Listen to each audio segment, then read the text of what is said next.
Saya selalu memperhatikan apa yang Roh Kudus kerjakan dalam kehidupan setiap kita.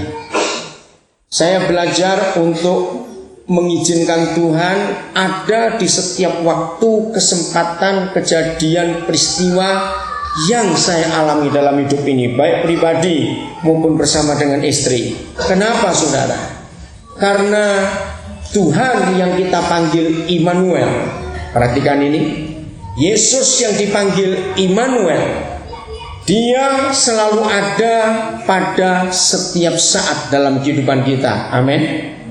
Nah, kalau Dia itu Immanuel yang setiap saat ada dalam kehidupan kita, berarti kita harus memperhatikan setiap kejadian, setiap peristiwa, baik yang baik maupun yang tidak baik, baik yang enak maupun yang tidak enak. Bisa berkata amin? Karena kita percaya bahwa Dia tetap ada di situ. Yesus yang namanya Immanuel itu tidak pernah, bukan cuma sedetik, bahkan sepersekian detik pun Dia tetap Tuhan yang Immanuel buat kita semuanya. Nah, untuk itu kalau kita mau belajar mengizinkan Dia ada di setiap kesempatan, kejadian, peristiwa, waktu kehidupan kita, maka Dia akan menunjukkan hal-hal yang selalu baru. Nah, ini yang penting. Saya ulangi lagi bagian ini. Kalau kita percaya Dia Immanuel dan Dia selalu ada di setiap saat, kesempatan, kejadian, peristiwa dalam kehidupan kita, berarti Dia selalu bekerja dengan hal-hal yang baru. Ya atau tidak? Itu sebabnya kalau kita dalam hidup ini tidak memperhatikan semua waktu yang kita lewati, maka kita adalah orang yang paling rugi. Kita adalah orang yang paling celaka di dunia ini. Karena setiap waktu, setiap kesempatan, setiap peristiwa, setiap kejadian, bahkan setiap saat dalam kehidupan kita, Yesus yang Immanuel tetap ada dengan kita masing-masing. Perhatikan itu. Mari kita lihat ayat ini lebih dulu.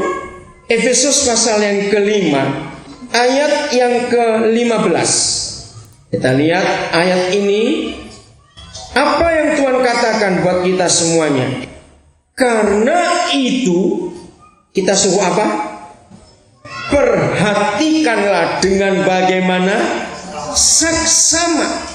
Saudara, saya percaya dalam bahasa Indonesia kata saksama itu lebih dalam daripada kata meneliti. Saya ulangi lagi. Kata saksama itu lebih dalam dari kata meneliti. Papa kita tidak minta kita suruh perhatikan wajahmu dengan seksama supaya gak ada jerawat. Enggak begitu. Betul tidak?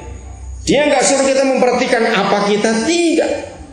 Karena itu perhatikanlah dengan saksama. Apanya? Alkitab saudara bilang apanya? Bagaimana kamu hidup. Kalau sampai Papa kita minta supaya kita memperhatikan dengan saksama bagaimana kita hidup, maka semua kita tahu bahwa hidup ini hanya kalah oleh satu hal. Bukan dua hal, bukan tiga hal.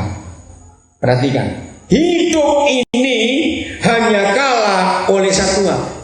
Dia raja, dia presiden, dia jenderal, dia orang hebat, dia orang miskin, dia orang kaya, dia orang pintar, dia orang tidak berpendidikan, kalah dengan satu hal ini, yaitu waktu.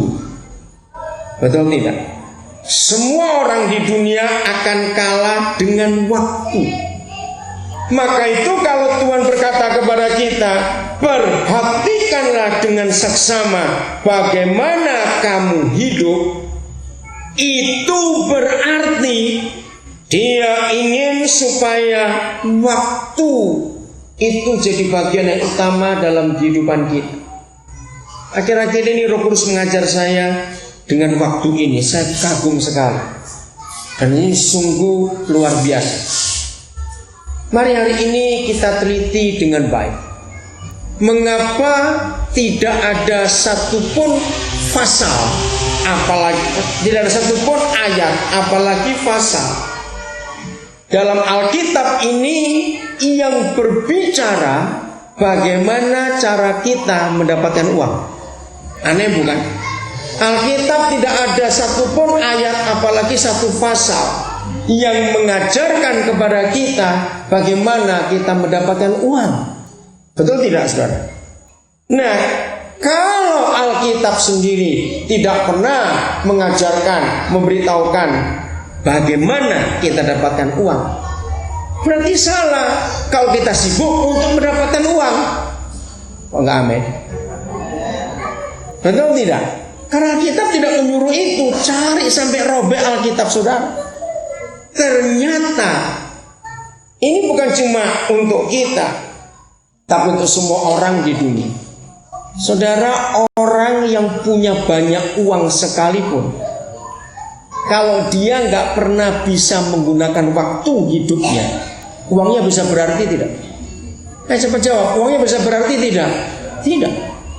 Waktu itu ternyata dalam hidup kita adalah segala-galanya.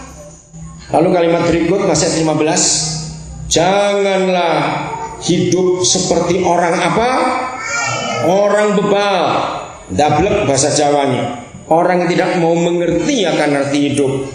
Tetapi hiduplah seperti orang arif, orang bijaksana. Saya belajar begini dari Roh Kudus. Renungkan, anak-anak kelas 3 SMA, anak-anak kami, kita sudah besar, perhatikan ini untuk kalian semua. Seandainya Tuhan itu tidak mau tahu keadaan kita, sudah lama kita ini habis, saudara. Betul enggak?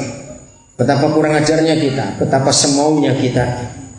Kalau kita lihat keadaan di banyak negara, termasuk di Indonesia juga, kita akan belajar akan hal ini. Rakyat itu berani melawan pemerintah, dan kita sudah lihat itu baik di Indonesia maupun di banyak tempat di dunia ini. Orang bisa marah-marah dengan polisi, orang berani macam-macam di pengadilan dan sebagainya. Bahkan, saudara pernah sadar berapa kali kita pernah marah kepada Tuhan? Betul tidak? Walaupun diketahui oleh teman kita, saudara kita, ataupun tidak secara diam-diam dalam hati, berapa kali kita pernah marah kepada Tuhan? Kalau kita mengalami sesuatu dalam hidup, kita bisa nyalakan teman kita bisa nyalakan saudara kita bisa nyalakan yang lain, bahkan tidak sedikit kita pernah nyalakan Tuhan juga. Di sini Roh Kudus mengajar saya, mengapa kalau kita pernah terlambat, entah naik pesawat atau naik kapal atau naik kereta api, kenapa kita nggak pernah marah-marah kepada waktu? Ngerti maksud saya? Loh, coba renungkan. Kalau saudara pernah terlambat waktu pergi kemana, lalu kendaraan sudah berangkat duluan, saudara mau marah sama siapa? Seharusnya waktu kita marahin. Kenapa dia kecepatan pergi? Saudara, saya belajar ini sungguh hal yang sangat mengagumi. Ternyata siapapun juga, termasuk Tuhan, itu bisa diajak kompromi. Tapi waktu tidak pernah bisa diajak kompromi. Ya atau tidak? Coba renungkan ini. Waktu adalah hal yang tidak pernah bisa diajak kompromi. Saudara coba marah-marah dengan dia, maki-maki dengan dia, dia nggak pusing, dia jalan terus. Cepat renungkan, dia atau tidak? Ini hal yang penting. Saudara baik-baikin dia nggak pernah terpengaruh kebaikan kita. Dia adalah satu-satunya hal yang tepat dalam hidup ini dan tidak pernah kompromi dengan hal apapun juga. Saudara punya uang berapapun, kasih ke waktu, suruh dia tahan sebentar, dia nggak peduli. Betul? Nah, ini waktu. Itu sebabnya kalau firman ini dengan jelas, karena itu perhatikanlah dengan saksama bagaimana kamu hidup. Janganlah seperti orang bebal, tetapi seperti orang an.